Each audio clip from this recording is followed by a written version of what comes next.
Hola, ¿qué tal, Jacobs? Bienvenidos a un video más del Jacob. Pues no lo esperaba Xóchitl Gálvez, ya que pues el Fisgón y Rocío Nale le responden y le dan tremenda paliza a Xóchitl con un calladón de hocico, ya que pues prácticamente ya ven cómo se dedica a gritar y a decir mentiras Xóchitl Gálvez, ya que pues ella empezó prácticamente con esto, donde según desquitaba y estaba en contra de la refinería de Dos Bocas, y como ya casi van a empezar los procesos de refinación que empiezan en enero o febrero, pues empezaron como una campañita en contra de la refinería, y así era como pues primero hablaba Xóchitl Gálvez y después viene la respuesta de Rocío Nale y del Fisgón. Así que pues bueno, sin más preámbulo, veamos de qué se trata y ahorita comentamos, ¿por qué no?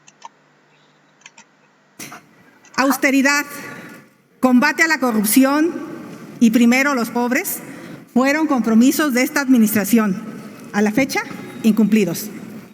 Me referiré inicialmente a una de las obras consentidas del presidente Andrés Manuel López Obrador, la opaca refinería Dos Bocas. Confieso que me encanija ver cómo se roban y tiran el dinero de los mexicanos. El 9 de mayo de 2019, el presidente informó que la licitación se había declarado desierta debido a que las empresas se habían pasado del presupuesto, que era de 8,000 millones de dólares. Por lo tanto, la construcción correría a cargo de Pemex, garantizando dicho costo. El 29 de mayo de 2019, el Consejo de Administración de Pemex autorizó los 8,000 millones de dólares acordados y determinó que la construcción de la refinería de Dos Bocas debería cumplir con la normatividad interna de Pemex, previa autorización del Grupo Técnico de Inversión bajo la metodología FEL. La secretaria de Energía, Rocío Nale, violentó toda la normatividad y por sus pistolas decidió que fuera Pemex Transformación Industrial la responsable de la construcción de Dos Bocas, nombrando como encargado a Leonardo Cornejo, por cierto, vinculado a los sobornos de Odebrecht. De esta manera, decidió abandonar la metodología FEL, que es la que permite contener los costos y hacer frente a las contingencias. Las consecuencias están a la vista. Por falta de un proyecto ejecutivo, los costos se empezaron a disparar. Un verdadero desastre. El Consejo de Administración de Pemex, al que usted pertenece, tuvo que asignar el 2 de julio de 2020 900 millones de dólares adicionales para la cogeneración. El 27 de mayo de 2022, 1,126 millones por el tema de los impuestos que se les habían olvidado. Y el pasado 10 de agosto de 2022 asignó 6,470 millones de dólares, por cierto, con el voto de 2 consejeros en contra. La suma de estas cifras es de 16,514 millones de dólares. Mire usted, DIEPA costó 2,250 millones de dólares. Hay que ser poco inteligentes para construir una sola refinería cuando podríamos haber comprado 8. La causa no acaba ahí. Todo indica que al día de hoy hay contratos por un monto de 18,000 millones de dólares. ¿Se da cuenta, secretario? Más del doble de lo que dijo el presidente que costaría.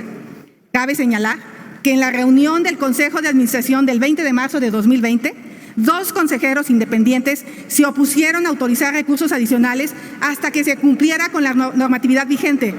¿Por qué la Secretaría de Hacienda no hizo lo mismo? Con ello, se convirtió en cómplice de un posible desfalco. Viene lo peor. ¿Por qué tomarle el pelo al presidente inaugurando una refinería que está lejos de ser terminada? Mire, secretario, acabo de estar el mes pasado. Esta es una foto con dron que tomó su servidora. Vean la cantidad de grúas. Está lejos, no hay ni siquiera conexiones, instalaciones que permitan decir que esta refinería está en pruebas. Lamento amargarle la tarde, pero este gobierno difícilmente verá un barril de petróleo refinado. ¿No cree que hubiera salido más barato en la licitación de 2019 contratar a la empresa más cara? La propuesta era de 12,000 millones de dólares. Le reitero, la incapacidad también es corrupción.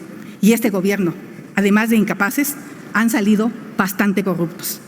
Basta ver la siguiente fotografía del día de ayer que difundieron algunos medios de comunicación. Ahí está, un camión sumido pues en un boquete. ¿Sabe quién hizo las obras de compactación y la plancha de Dos Bocas? Los socios del compadre de Rocío Nale. La empresa se llama Huerta Madre. Ahí le va, secretario. El 17 de mayo del 2019 se constituye dicha empresa Y solo una semana después le adjudican el contrato en una invitación restringida por un monto cercano a los 5,000 millones de pesos. Dígame usted con su experiencia, ¿cómo una empresa recién creada puede cumplir con todos los trámites y en esa misma semana recibir un contrato de esa magnitud? Este acto fue denunciado por una servidora ante la Secretaría de la Función Pública el 1 de junio. Todo parece indicar que este gobierno está decidido a encubrir a los corruptos de casa. Le pregunto, ¿dónde quedó la austeridad? ¿Dónde quedó el combate a la corrupción? ¿Acaso este compromiso excluye a los caprichos presidenciales? Dos Bocas se ha convertido en un barril sin fondo y en un problema para usted al asignarle 200,000 millones adicionales. Xochitl, por favor. Ha implicado quitarle dinero a vacunas, a los niños con cáncer, a estancias infantiles, a escuelas de tiempo completo, al abasto de leche, a caminos rurales, a policías municipales, al campo, a infraestructura carretera, a la ciencia, así como apoyos a emprendedores y promoción turística, entre otros. En pocas palabras, han renunciado a ser gobierno por 3 proyectos: Aeropuerto Felipe Ángeles, Tren Maya y Refinería Dos Bocas. Estoy convencida que los más afectados con este recorte son los pobres entre los pobres, los pueblos indígenas. Señor secretario, el 75% de las personas que hablan una lengua indígena viven en pobreza. Al Instituto Nacional de Pueblos Indígenas, desde que este gobierno llegó, le han recortado el presupuesto. Aquí le traigo, ya voy a acabar, senador, ya voy a acabar. Hay otros que tardaron más. Aquí está cómo ha bajado el presupuesto del INPI. Esos gobiernos que ustedes tanto critican le asignaban 7,000 millones de pesos al programa de infraestructura carretera. Vaya a la Sierra Tepehuana, vaya a la Sierra Sur de Oaxaca y vea en qué condiciones están los caminos. Me va a decir que los caminos de pico y pala solo lo hay en Guerrero y Oaxaca.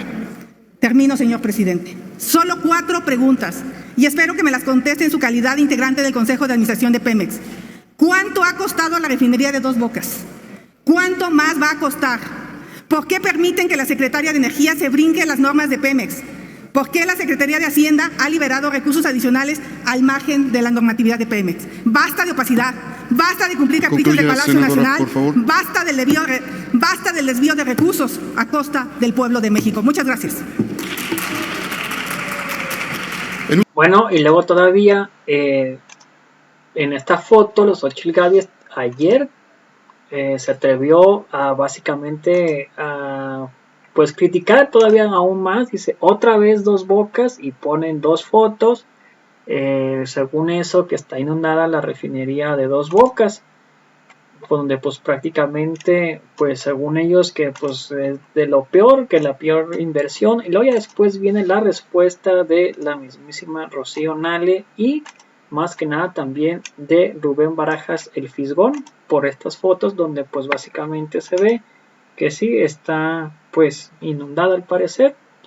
Y después de esto viene la respuesta de la mismísima Rocío Nale y del Fisgón.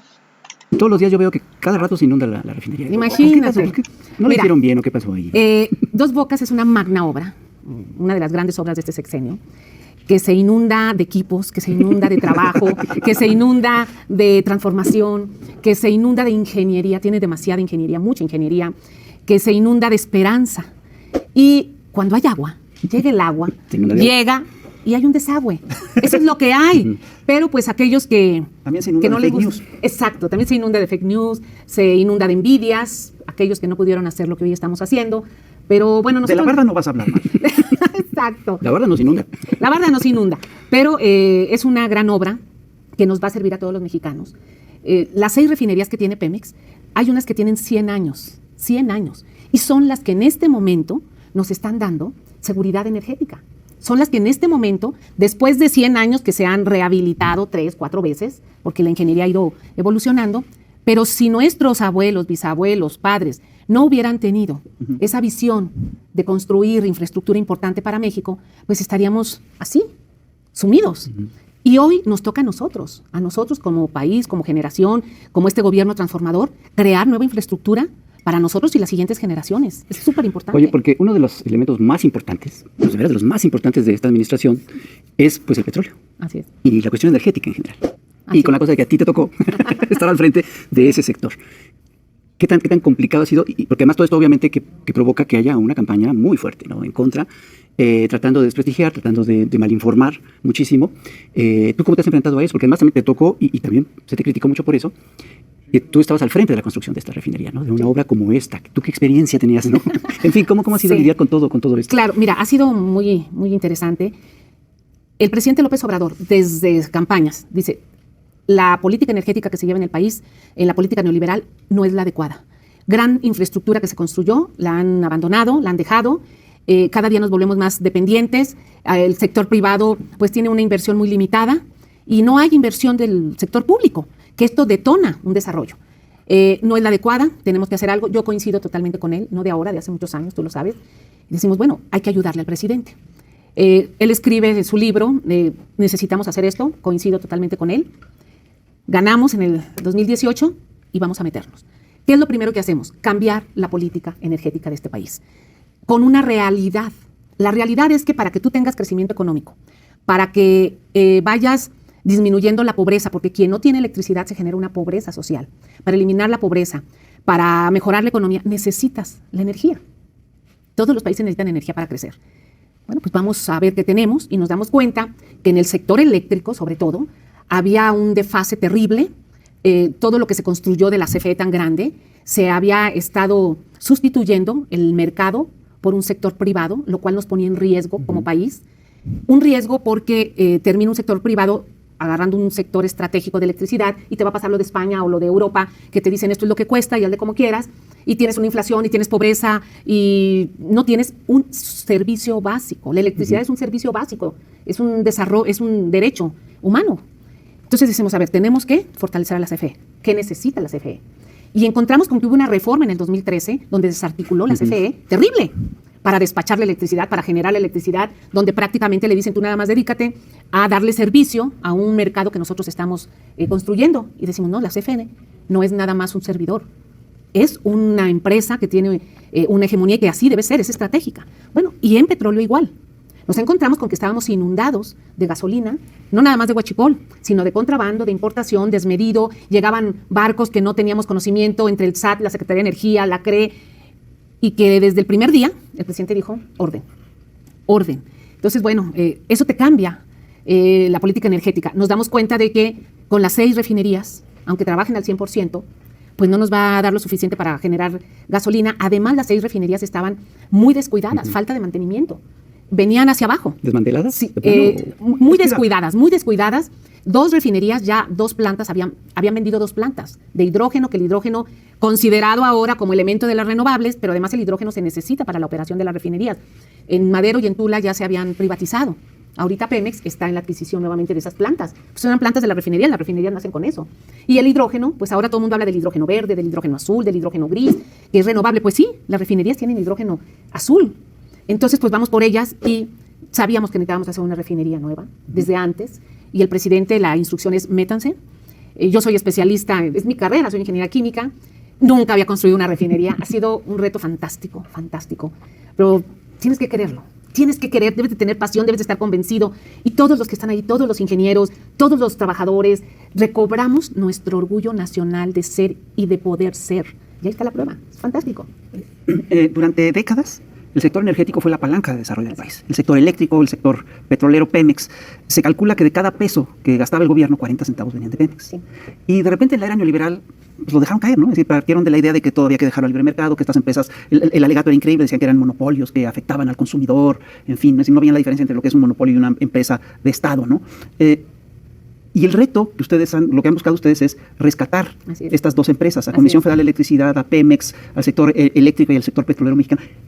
2 preguntas. ¿Por qué los neoliberales siguieron esta política? Y la segunda pregunta es, ¿qué tan importante es la soberanía energética para México? Sí, claro. Los neoliberales privatizaron esto porque es un gran negocio. Okay. Y tenían que hacer negocios privados, de quien sea, extranjeros y nacionales. Y como ya se tenía una gran empresa petrolera, experiencia, recursos humanos calificados, y una gran empresa como la CFE, pues era más fácil. Claro. Era más fácil ir por el negocio. Eran las empresas más grandes que faltaban de privatizar, después de que Carlos Salinas empieza a privatizar más de las 2,000 empresas que tenía el Estado. ¿Qué tan importante es? Somos de los pocos países que tenemos esta gran ventaja de tener estos 2 brazos anclados en el sector, un petrolero y uno de electricidad, que es Pemex y CFE. O sea, tenemos esa fortuna. Y el presidente López Obrador desde el primer día lo tiene muy claro y dice, tenemos que fortalecernos porque yo como presidente tengo que garantizar que la población tenga electricidad continua, las 24 horas, porque no todos, en todos los países no creas que la electricidad es 24 horas, asequible, a buen precio y en todo el país. Uh-huh. Como gobernante tengo que hacerlo. ¿Cómo lo voy a hacer? Pues con la empresa del Estado. Yo no le puedo decir al privado, tienes esta obligación de hacerlo. Y también gasolina. Tenemos 50 millones de vehículos de parque vehicular que todos los días consumen gasolina y diésel, todos los días. Y tienes que tener las gasolineras con gasolina. Y nosotros no podemos estar vendiendo el petróleo y comprando gasolina como se hizo con los neoliberales y que te decían que ese era el negocio. Uh-huh.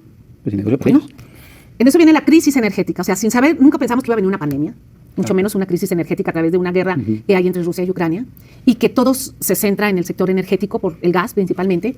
Pues nosotros empezamos a prepararnos desde el 2019, enero del 2019, y hoy somos un país, pues, ejemplo a nivel mundial. ¿Qué está haciendo México? Y todo el mundo lo pregunta. Ricardo Anaya no está de acuerdo. Bueno, él, ya ves que él es muy particular, él se preocupa que si la gente se va a tomar la cerveza o lo que sea. O sea, él está en otro rollo. O sea, lo que ahorita en Europa están empezando a planear para ver qué hacen, nosotros lo empezamos a hacer desde hace 3 años. Así es. Les llegan los de Europa y dicen, de veras dicen, ¿qué está haciendo México? ¿Cómo empezaron?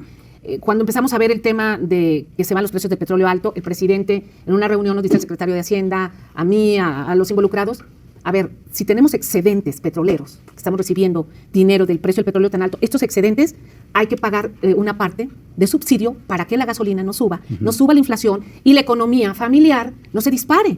Claro. Pues sí. Vamos a hacer una pausa, pero primero vamos a ir a ver al trovador transgénero con una versión muy interesante de La Llorona para estas fechas y regresamos para seguir platicando. Resulta que no sabíamos, nunca pensamos, imaginamos que iba a venir una pandemia, que iba a venir una guerra y que se iba a provocar pues, una crisis terrible en la cuestión energética a nivel mundial. No lo sabíamos, pero el gobierno de México sí se preparó, cosa que en Europa no sucedió. Y ahora nos estabas diciendo que hasta México es ejemplo de ello. Sí, es ejemplo. Fíjate, a veces no ubicamos. Traíamos 36 años de un neoliberalismo que te dicen que si tú eres nacionalista, estás mal o eres pasado de moda. ¿Cómo? ¿Cómo? O sea, cada país, los vecinos, nuestros vecinos de Estados Unidos, yo creo que son los más nacionalistas de todo el planeta, todo el mundo resguarda su seguridad nacional, su seguridad alimentaria, industrial, pero sobre todo la energética. Entonces el presidente López Obrador lo tenía muy claro, dice, yo tengo que resguardar la seguridad energética. Como gobierno tengo que dar servicios y tener seguridad. Si no, de afuera te vuelves vulnerable. Claro. Viene la pandemia, viene la guerra y hoy todos los países del mundo están reservando su seguridad energética. Hay un nacionalismo. Están hablando de soberanía. Todos están diciendo qué tenemos que hacer, cómo voy a asegurarme de que voy a tener gas o de que voy a tener gasolina. Y en México lo empezamos a hacer antes, por la política del presidente. Él cuida muchísimo la inflación, cómo van los precios, trabaja muchísimo con Bartlett en CFE, con Octavio en Pemex, conmigo, a ver cómo vamos, qué aportan los privados que ya están aquí. Cuando se presenta una reforma eléctrica, yo lamento profundamente que no hayan entendido, porque también hubo intereses externos. Pero cuando dijimos, a ver, el 54% del mercado de electricidad para la CFE y un 46% de privados, te crea las condiciones público-privados buenas para que participen y para que sumen en un mercado eléctrico para bien de los mexicanos. No, pero quieren todo el pastel. Pero ¿no? Cuando dicen, no, queremos todo, no, fíjate que no, esto no es así.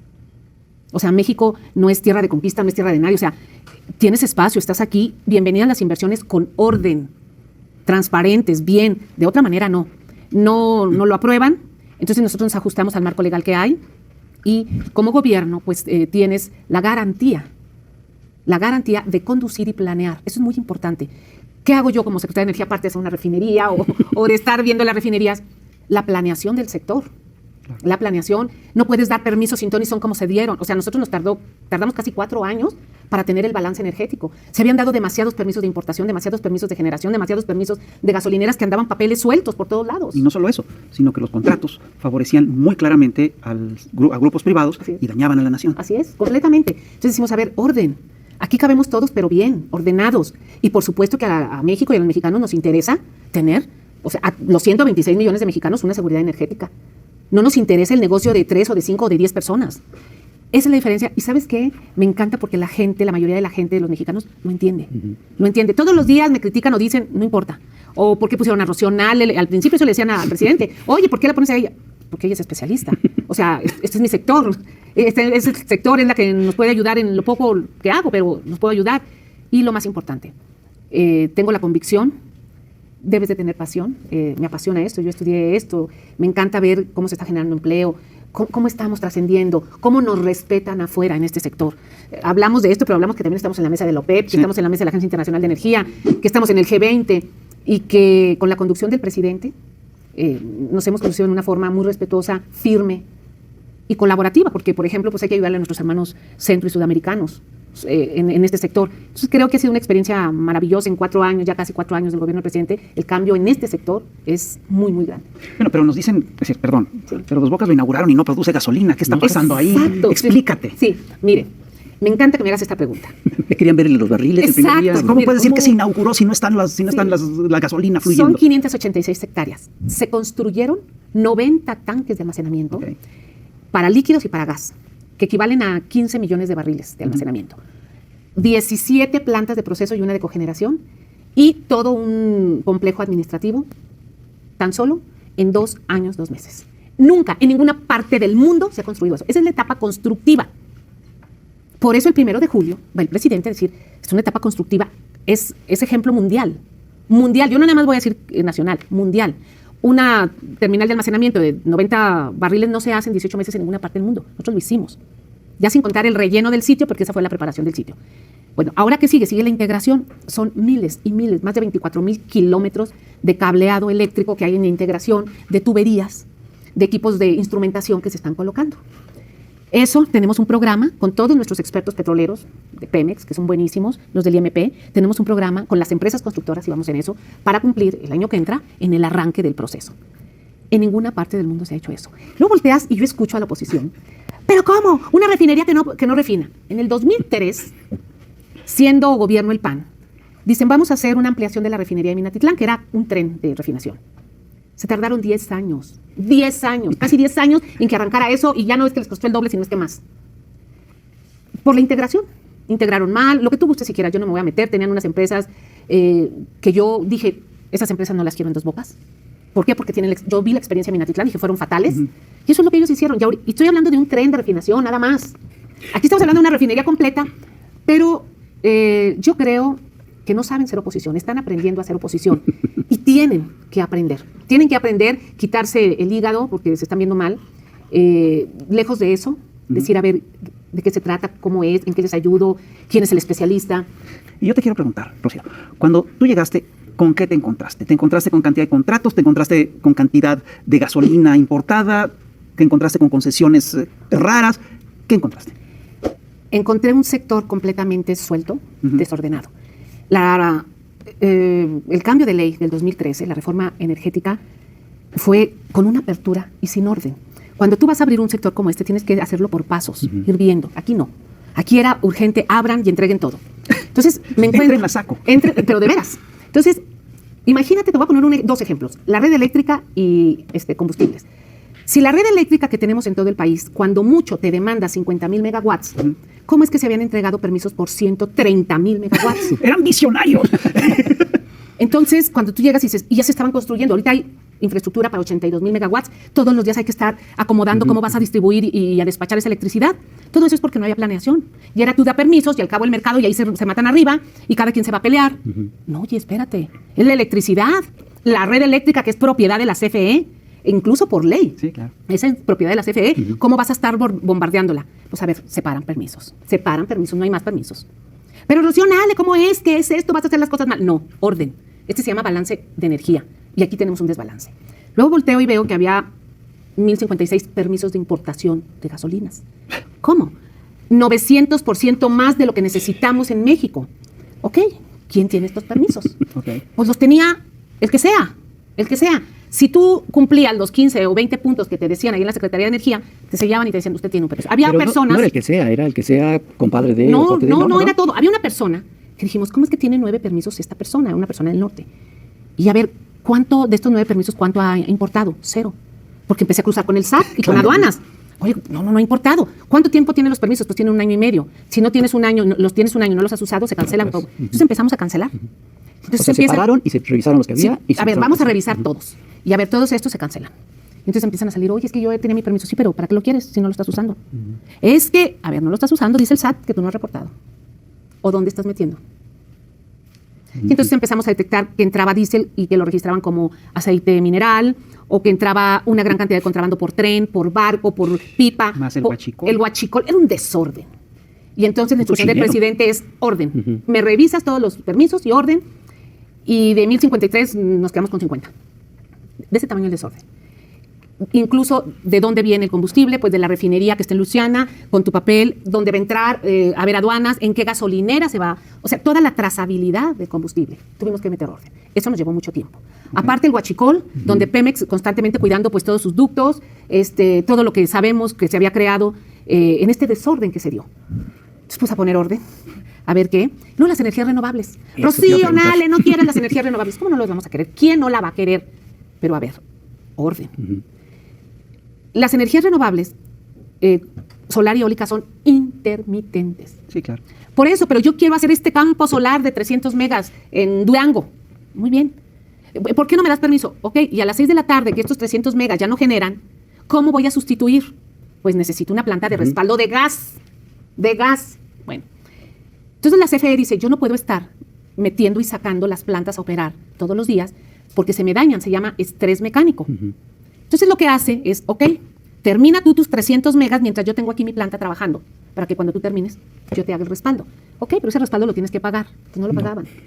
Entonces dijimos, a ver, señores, orden, orden. ¿Está bien? La transición energética lo dice la palabra, transitar. Vas a ir pasando así en todo el mundo. Quien se desconecte, como lo hizo Alemania, que dijo, ya no queremos saber nada de los fósiles, tienen un problemón. Pero ya están, claro. Y ahora ellos están regresando al carbón porque es lo que tienen. Sí, claro. Entonces nosotros es, a ver, con cautela, con balance. Yo creo que eso ha sido bueno que esté en la Secretaría de Energía una ingeniera o un ingeniero, porque la primera materia que tenemos nosotros en la universidad se llama balance de materia y de energía. Y en eso se basa. Claro. Entonces yo empecé a ver, tenemos que tener el balance, cuánto necesitamos, cuánto generamos, cuánto necesitamos tener de almacenamiento respaldo, y esa es la planeación. En eso hemos ido trabajando. Pero en términos de planeación, ¿se prevé que en poco tiempo vamos a volver a ser autosuficientes en gasolinas? Porque uno de los fenómenos extraños del proceso neoliberal es que México llegó a ser totalmente autosuficiente en gasolinas. Vendíamos gasolina y en la era neoliberal simplemente eso se perdió y nos convertimos en importadores netos de gasolina.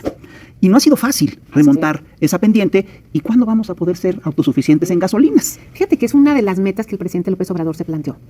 Y hace poco nos comentaba, dice, híjole, ahorita estamos viendo lo que cuesta trabajo y dinero hacer una infraestructura.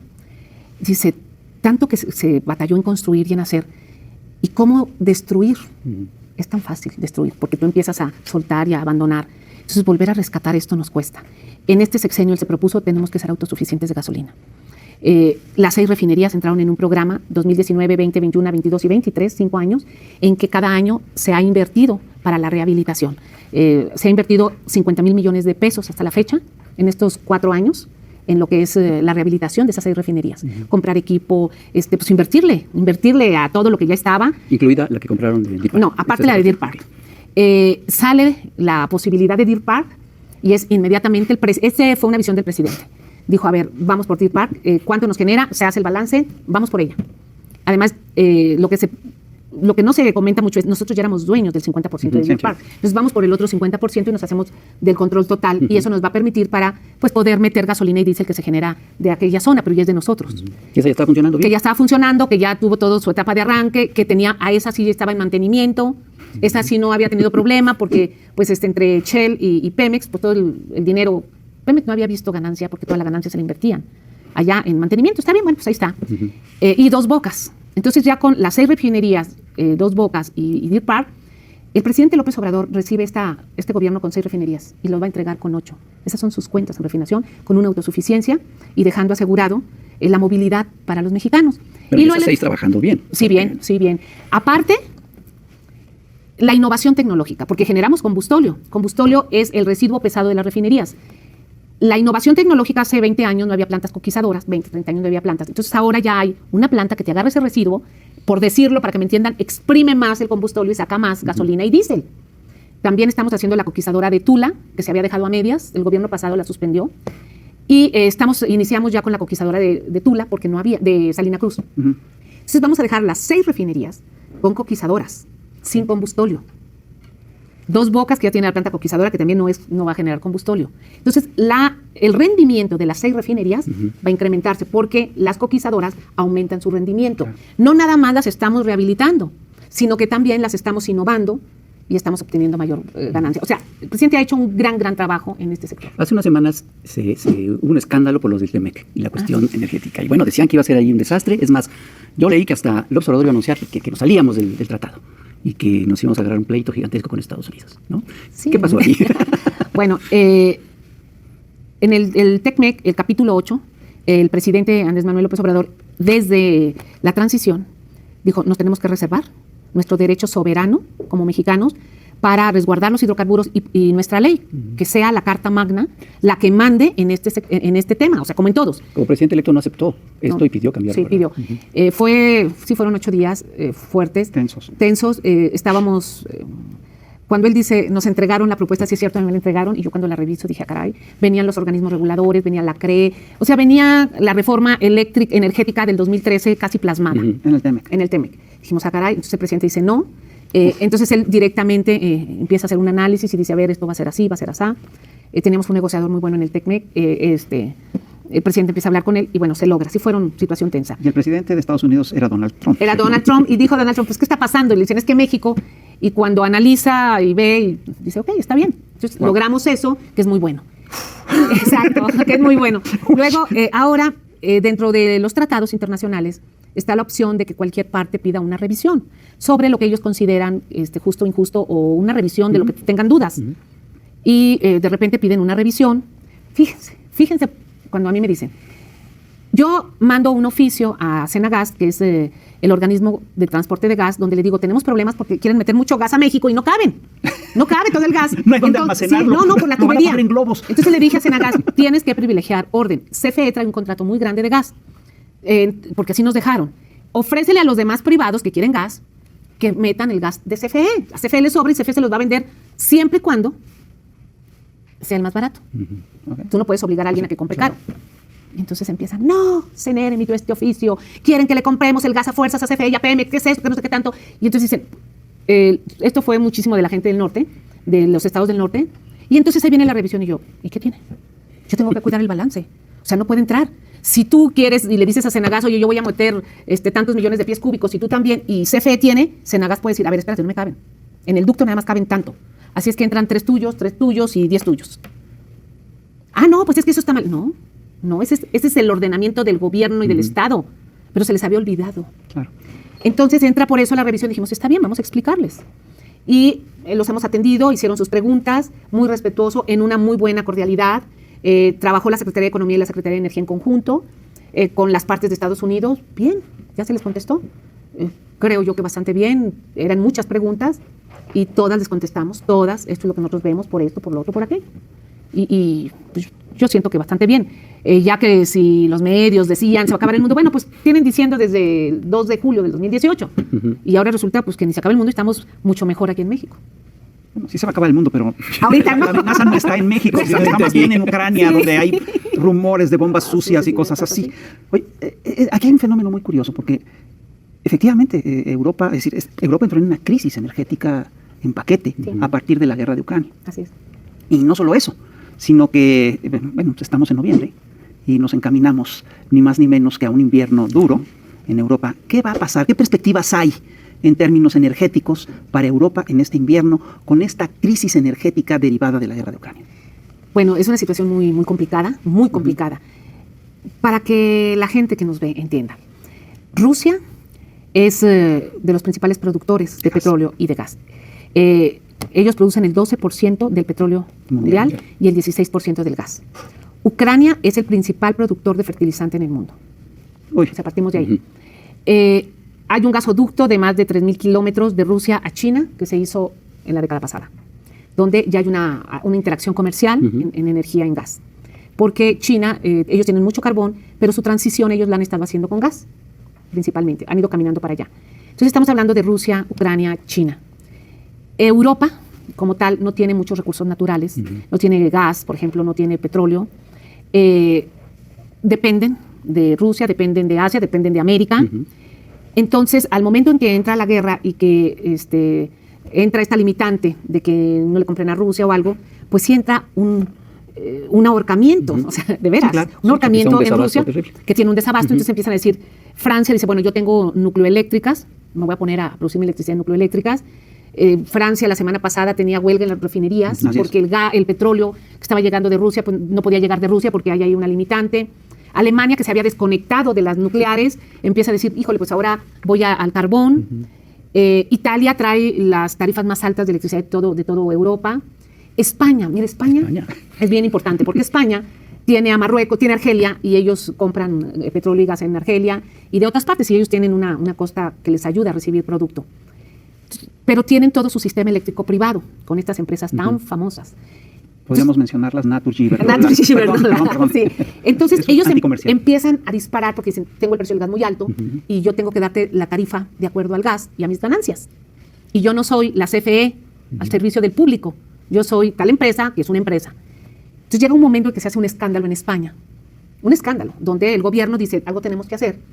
Nosotros, ya aquí en México, y el presidente ya había implementado, por ejemplo, el subsidio para las gasolinas. Mantenemos cada mes, Hacienda y la Secretaría de Energía revisan en conjunto las tarifas eléctricas que no excedan arriba de la inflación, pero tenemos una CFE que nos ayuda. Y que la CFE, hay meses en que ha perdido, que ha cargado con la pérdida, pero es parte de su función, no es perder para que no se me enoje Bartlett, pero sí es parte del apoyo. Entonces en España dicen, híjole, pues no podemos hacer subsidio. Y hacen algo que hicieron en Texas hace 2 años, que dicen, bueno, vamos a congelar tu tarifa residencial, pero estos 10 pesos que me vas a deber, te los voy a dar a largo plazo, en paguitos. Entonces, porque esto me está costando a mí, pero para que no te llegue tu recibo en 20 pesos, te va a llegar en 10, más 1.50 de lo que le vas a ir abonando a esto que me vas a deber, no es subsidio. Es un programa de pagos a largo plazo. Pagos diferidos. Pagos diferidos para que a la gente en este momento, entonces les funcionó, ha ido bajando su tarifa, pero en su recibo del usuario, a la larga va a ir pagándolo. Eso decidieron ellos, allá ellos. Nosotros no nos metemos con eso. Sí, no. Pero nosotros en México sí fue el presidente, no, tenemos que ver la economía y esas son las ventajas cuando tenemos una CFE y un Pemex. Esa es la ventaja. Sí, claro, allá no pueden hacer eso. No pueden hacer eso. ¿Con qué lo hace el gobierno? Pues, no, esa es la importancia de tener garantizado un bien nacional. Eso. Que lo tuvieron. Y lo cedieron. Franco había hecho una empresa estatal, es Endesa, ¿no? Es Endesa, que era la que hacía, y en el año liberal eso lo finiquitaron. Y Endesa terminó en manos de privados, claro, prácticamente. Entonces, hablar de esto en este momento y que me den la oportunidad en un espacio tan valioso como el de ustedes, es para decirle a la gente qué estamos haciendo. Y que si hay de aquel lado una oposición enojada, arrebatada, porque se ven lastimados en ciertos intereses, se vale, son sus intereses. Pero nosotros como gobierno tenemos que ver por los intereses de México y de los mexicanos. O sea, para eso nos pusieron, para eso estamos trabajando. El día de mañana que salgamos de este encargo, porque es encargo, salgamos de este encargo, decir, cumplí con mi patria, con mi familia, con mis vecinos, hice las cosas en un momento histórico que se nos presentó de la mejor manera, para el bien de los mexicanos. Y eso la gente sí lo entiende, lo sabe, lo vive. Entonces, por ejemplo, llego a un lugar y me dicen, Rocío, baja la tarifa eléctrica, y saco yo mi gráfica. Miren cómo están las tarifas eléctricas en todo el mundo y cómo estamos nosotros. Nos estamos manteniendo, y ya lo entienden, dicen, no, pues sí, tienes razón. Si no hubiéramos hecho eso, tuviéramos las tarifas por arriba, Sí, claro. Fuera un escándalo en México. Rocío, ¿por qué construyes refinerías en vez de barbas? Exacto. Por ejemplo. Por ejemplo. Sí, Rocío, tienes que a ver qué espíritu vas a invocar para que no llueva. Va a llover, van a pasar las cosas, pero esos son los retos. Y la ingeniería en todo el mundo, eso es lo magnífico de ser ingeniero. Un ingeniero construye. Las plataformas en el mar. Los ingenieros son los que mandan los cohetes a la luna. Los ingenieros son los que hacen plantas procesadoras de alimentos. Los ingenieros hacen refinerías. Entonces la ingeniería, que no es de ahora, sino desde Isaac Newton y demás, nos da crecimiento, nos da desarrollo y nos hemos preparado para construir infraestructura en diferentes sitios. Platicaba con Samsung, dice, nosotros hemos construido refinerías en el desierto, en Medio Oriente, y de repente te llegan tormentas de arena. Claro. Tormentas de arena que estabas Pues sí. escarbando, pues tienes que salir y otra vez. Son los retos de la construcción. Entonces, yo estoy feliz, ojalá que, ya les dije, los invito a Dos Bocas. Seguimos haciendo reportes para que la gente vea la obra que le va a quedar a los mexicanos, dónde están nuestros impuestos. Ahí están. Oye, Rocío, una pregunta que no debería de ser necesario hacer, pero creo que lamentablemente sí lo es. ¿A qué coste has enfrentado como mujer en una posición como la que tú tienes, ¿no? Por ejemplo, ir a negociar a la OPEP. Eso sí. Y soy la única mujer en la OPEP. Por eso. No, Mira. además, deja tú que eres la única mujer. un grupo muy potente en la OPEP, son grupos árabes con una tradición sumamente misógina. Sí, fíjate que ha sido, híjole, una experiencia padrísima. Y ahorita la veo así. Cada vez, tenemos reuniones cada mes y siempre un día antes me empieza un dolor de estómago. Porque son tensiones muy fuertes. Pero nos respetan mucho, nos hemos ganado un respeto. Cuando nosotros llegamos al gobierno, pues me doy cuenta que pertenecíamos a 30 organismos internacionales de energía que ven todo, pero hay dos muy fuertes, que es la OPEP Plus y la Agencia Internacional de Energía. La Agencia Internacional de Energía es de Estados Unidos. Somos el único país en todo el planeta que pertenecemos a las dos organizaciones. Somos los únicos. Por ejemplo, en la OPEP Plus está Rusia. En la Agencia Internacional de Energía está Estados Unidos. O sea, por ejemplo. Sí, claro. Entonces, ¿cómo se conduce uno ahí? Sin duda es congruencia. Cuando tú ves como país, esto es lo mío y esto es lo que me beneficia, esto es en lo que nosotros podemos, hablas con la verdad con los dos. A ver, esto es lo de nosotros y hasta ahí. Y el presidente López Obrador en la OPEP, en las negociaciones fuertes, es directamente él. O sea, yo hablo con él. Presidente, esto. No, Rocío, eso no podemos. A ver, o sea, es él. No hay nadie más, ¿eh? Todo lo de la OPEP es el presidente y yo. No hay intermedios. Entonces, en la mesa, pues yo soy la que tengo que estar en la negociación. El abril del 2020, cuando vino la pandemia, que fue la negociación más fuerte, fue una negociación que duró 3 días, durisísima, porque nos pedían un recorte que no podíamos hacer. Entonces fueron horas y horas en la mesa explicándoles por qué no. Y lo que tú dices, como mujer, decía, me acuerdo que el de Arabia, con el cual ahora me llevo súper bien, me decía, es que a lo mejor no le entiende. Le digo, no, sí le entiendo, pero yo no puedo eso. Es que voy a salir, voy a decir que México, yo salga y diga. Es que eres mujer y no lo vas a entender, sí, seguramente. No, salga y diga. Entonces, fue una situación ahí bien. Y luego, ¿cómo entra la negociación? Estados Unidos, aunque no esté en la OPEP, decía, me está afectando porque el precio bajó a -0. Y dice Estados Unidos, a ver qué pasa. Y habla con el presidente López Obrador, Trump, está el presidente Trump. Dice el presidente, nosotros no podemos esto. ¿Cuánto pueden? Y le dice el presidente, pues 100,000 barriles, pero nada más estos 2 meses. Si ustedes quieren hacer más recortes, corten, pues allá ustedes, ¿sí? Entonces ya Estados Unidos dice, bueno, yo voy a recortar lo que están pidiendo para México en 2 meses. Entonces, bueno, muy bien, ahora comunícaselos a los árabes. Y al secretario general de la OPEP, que en ese tiempo estaba un nigeriano que acaba de fallecer, que se portó excelente, Mr. Barquindo. Entonces le dije, a ver, pasa esto, ahí va por escrito, y esta es nuestra postura. Fueron 3 días 3-4 días muy duros a nivel mundial, o sea, están perdiendo México, ella, o sea, porque además decían, yo leía notas de allá de Medio Oriente, es que es ella, claro, es ella, y yo sí, pues sí soy, pues ni modo. Y ya después de eso entramos en un ambiente de muchísimo respeto, bien. Antes de una negociación, si vienen cosas así, me habla antes el secretario, oiga, vemos esto, saben que no podemos, sí podemos, no hay problema. O si tal Kazajstán o quien sea trae una propuesta que quieren recortar o subir, nosotros respetamos. Si quieren cortar, si quieren subir, a nosotros nos han respetado nuestra línea de producción y eso es bastante bien. Siempre, ahora cada vez, siempre que empieza una reunión en la OPEP, el chairman, el que lleva la mesa, es el secretario de Energía de Arabia Saudita y lo primero que hace es, hola amiga, en español. En español siempre es, hola amiga. El nuevo secretario de la OPEP, acabamos de cambiar ahora en agosto, es muy generoso, habla, o sea, siempre me dice hermana, porque ellos así hablan, ¿no? O sea, el decir hermana, son musulmanes, entonces entre ellos así se comunican y pues yo con muchísimo respeto. Y ha sido una experiencia muy bien, entonces me invitan a todo. Hoy en noviembre hay un evento en el Riad, en Arabia. Lo saludo, no voy, no me deja ir el presidente porque tengo que terminar una refinería. Atendemos todos los temas, entonces sí ha sido muy interesante. Y como mujer, pues sí, pero también cuando tienes una preparación y esto, pues yo soy senadora, fui diputada, soy política. También como mujer en política tienes que tener una altura. Las mujeres hemos tardado mucho en llegar a esto, mucho.